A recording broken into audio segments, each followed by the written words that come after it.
কুমিরবাড়ি। আপনি এখানেই থাকেন? কি নাম আপনার? প্রশান্ত মণ্ডল। আচ্ছা, বয়স কত আপনার? 32 বছর। আচ্ছা, আপনি বাঘ দেখেছেন একবার? কবার?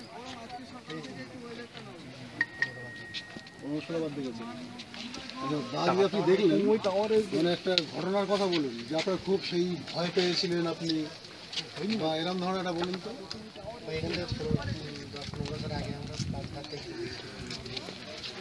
একটু জোরেই বলুন কথা, তাহলে সুবিধা।